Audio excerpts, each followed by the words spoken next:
Bate mu gatondo basubiza nk'igitoro caheze mu gatondo nka saa moya numva ko akamara amazi aha hafi mu gisagara nta sitasiyo yatanga igitoro uretse sitasiyo nshasha ya Enteri Petrole iri ngaha harabana na eglize y'abapantekote basanzwe bitwa ku Nahanga n'ukuri byabaye ibara imiduga yose yahagaze abandi bashyize mu mazu ubuzima bwahagaze. Abahisemo kugura igitoro ca magendo ngo bakigura ku mafaranga y'umurengera. Abo twitwa twagaragaje twagiye mu Buyenzi ngaho igicumi na rimwe igitoro kugurwa amafaranga 8,000 litiro rimwe ry'igitoro naho nyine ugenda utazi ko ari litiro rizima kubera benshi yakora banga n'amazi y'icyayi yatamukaro urumva ni hatari birateye agahinda.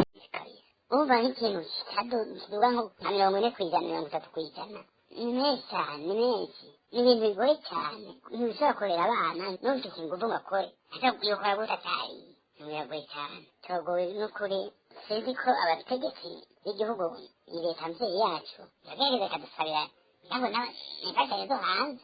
Ivyo biri uko mu gihe mu gisata c'ishirahamwe mpuzamakungu ONU kijejwe ibifungurwa kw'isi yose PAM giherutse kumenyesha ko ingwano y'Uburusiya na Ukraine izotuma hibonekeza inzara idasanzwe mu bihugu vyo muri Afrika. Dushimire Raoul Nkengurutse.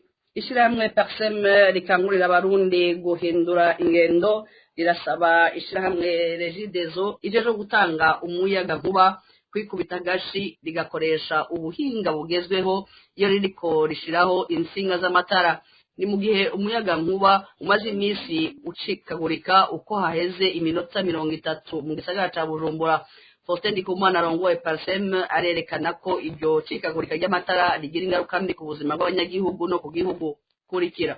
Yara umucika umunsi wose iminota 30 utevye ugasanga gisonga kumucika bwa mbere hoho kumenya nk'umucika cyane ko imirimo igabanuka cyane ariko parakora imirimo iragabanuka no kuvuga ngo bita chiffre d'affaires bica bigabanuka chiffre d'affaires igabanutse n'inyungu y'amashira hamwe ariko barakora irashobora kugabanuka bigaca bituma rero n'amakore isura gutoza byose bigenda biragabanuka igikurikira ni quality y'amaservice nyine ari karatanga ahantu baganaje ugasanga ko zirasubira inyuma igiye gutora ikintu amatara yacitse ariko bagira inama bagira bakora ikintu cyose ugasanga amatara ngo aracitse abantu biruka igikurikira ni umwanya ibintu bitakaza umwanya dutakaza ikintu kigira gikorwa amatara yacitse urindira amasaha biruka urindira giti iyo umwanya rero ugiye uraba munini utakarisa ibintu namahara bari karagenda ahubwo by'iwacu niko tutaratahura neza icyo bita umwanya ingena n'amafaranga aba ariko aragenda mu by'ubutunzi.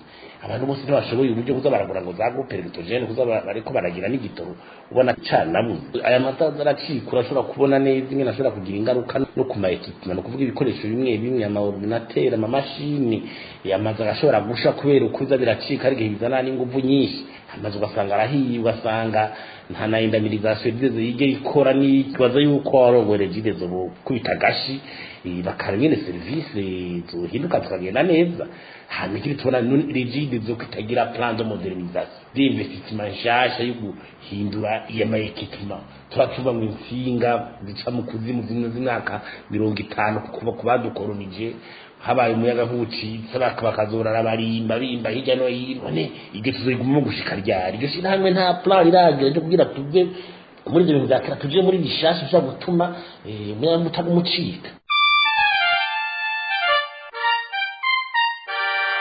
Inzamba turabandanye nano makuru kuba kwa kabiri w'indwi ibitaro bikuru vya Rumonge biramutswe ubuyobozi bushasha. Abo bayobozi bagenywe n'itegeko ry'umukuru w'igihugu ryo kuwa 5 ramukiza uyu mwaka. Ibitaro bikuru vya Rumonge bihinduriwe abayobozi inyuma yaho habereye ukutumvikana hagati y'ubuyobozi bwahahora n'abakozi aho bamwagiriza ko amafaranga arenga miliyoni 70 yakuye kuri konti y'ibitaro, amafaranga atawuzi ico yakoreshejwe. Abo bategetsi bakuwe inyuma y'urugendo ruherutse gukorwa n'umushikiranganje w'amagara y'abantu kuri ivyo bitaro. Inkuru twateguriwe na Tifine Kaniwabo. abo bategetsi bashasha b'ibitaro bikuru vyo mu Rumonge ni muganga Mose Bantama umuyobozi hamwe na Isaac Mbonihankuye umuyobozi w'igisata c'intwaro n'ubutunzi. Abo bategetsi babiri basubiriye muganga Ernest Nditoreye yahora arongoye ivyo bitaro hamwe n'umupfasoni Ange Dusabe yari umuyobozi ajejwe intwaro n'ubutunzi. Abo bategetsi bashasha bagenywe n'itegeko ry'umukuru w'igihugu inomero 100 agakwego ubusa 33 ryo kuri uwa wa gatanu ndamukiza uyu mwaka w'ibihumbi 2022. Iryo genwa ry'abo bategetsi bashasha rije inyuma y'uko utumvikana hagati y'abarongoye ibitaro vya Rumonge hamwe n'umurwi ushinzwe itunganywa y'ivyo bitaro n'abakozi bose b'ibitaro. Uko kutumvikana kwaturutse ku mafaranga arenga miliyoni 79 mu mafaranga y'amarundi yakuwe kuri konte y'ivyo bitaro, ariko umuyobozi ntiyashobora kuvuga ico yakoreshejwe canke aho yagiye. Uwo mwumvikano muke watumye umushikiranganje w'amagara y'abantu no kurwanya ikiza sida muganga Sylvie Nzeyimana agendera ivyo bitaro itariki 30 z'ukwezi guheze kwa Ntwarante. Le but de cette descente c'était justement d'être sur terrain pour s'enquérir de la situation qui prévaut à l'hôpital, dans quel climat le personnel est en train de... Intumbero y'urugendo kuri bitaro kwari kugira twibonere uko bakora ingene bakira abagwayi, ariko twari dufise amakuru ko ibintu bitariko bigenda neza namba ko abagwayi batakirwa neza nk'uko bikwiye. Twaganiriye n'abakozi batari bake mbere n'abarongoye abandi batugiye ko hari ingorane nyinshi ahanini zitumwa nuko abategetsi b'ibi bitaro batabifatamo neza nk'abatware nyabo koko. S'acquittent bien de leur tâche pour bien manager l'hôpital. Igenwa ry'abo bategetsi bashasha rikaba ribaye nyuma y'indwi imwe gusa uwo mutegetsi avuye kuri ivyo bitaro. Amakuru ava mu bakozi bo ku bitaro vya Rumonge avuga ko bashimishwa n'igenwa ry'abatware bashasha bongera babaha ikaze. Basaba ariko ko abategetsi bagirizwa ubunyonyezi bokurikiranwa n'ubutungane. Amafaranga y'ibitaro angana miliyoni 79 yakuwe kuri konti atansiguro akagarukanwa.